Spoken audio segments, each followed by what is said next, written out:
si Bigo. Kamusta, Goy? Anong balita, Goy? Kakain na naman si Mama, Goy. Almusal tayo, Goy.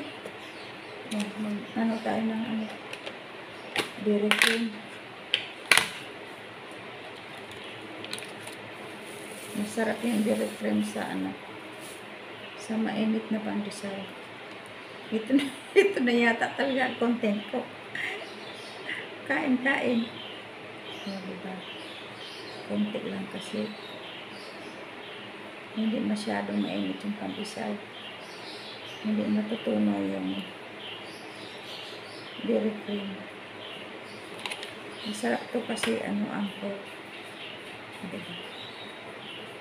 Ito naman ako ng aso. Diba? Naglalapit na sila. Kain muna ako, mamaya na kayo.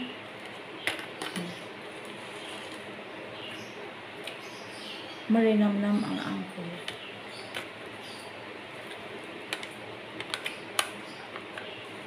Malinamnam ang angkor kaysa ordinary dairy cream.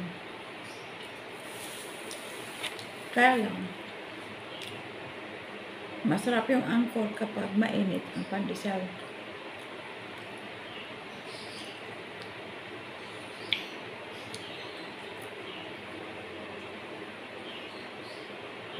Nag-milk.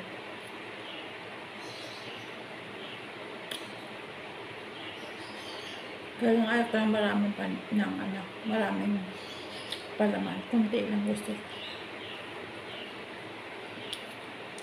Malasangan lang ng konti.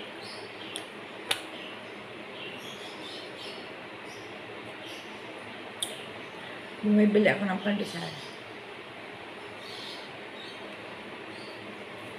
Sabi doon sa usapan ng mga matatanda, ang naabutan at matanda ang pintuhan doon.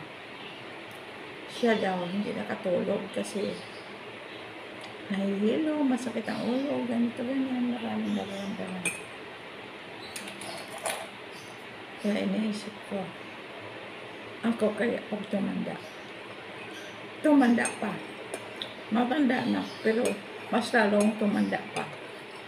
Ano na kaya ang marating ko? Sana wag naman ganun.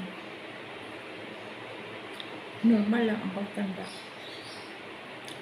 Yung hirap ng yung maraming nararamdaman.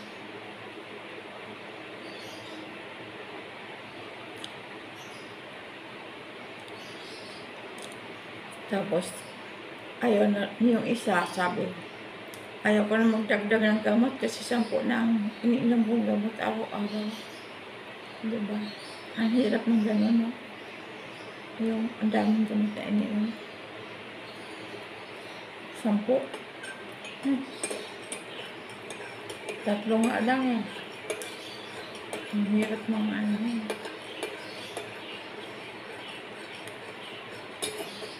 Ako nga lang, vitamins nga lang, nakakalimutan pa inumin eh.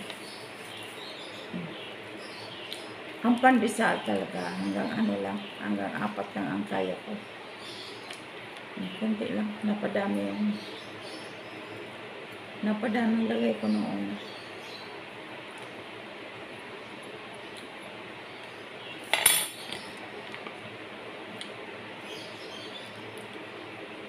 Sidang mga ako.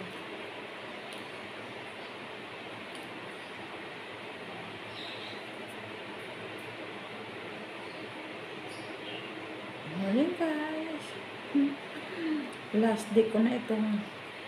Last almusal ko na itong lamisa na to at ang lokasyon na to. Last day ko na.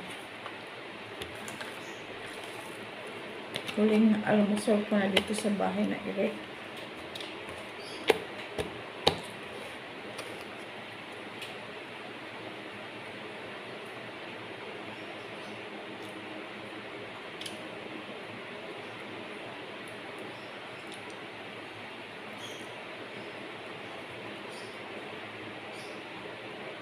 Bye. Morning. Kain tayo. Pandesal. Hot dairy cream. Mm. Angkor. Masarap at angkor kaysa spreadable.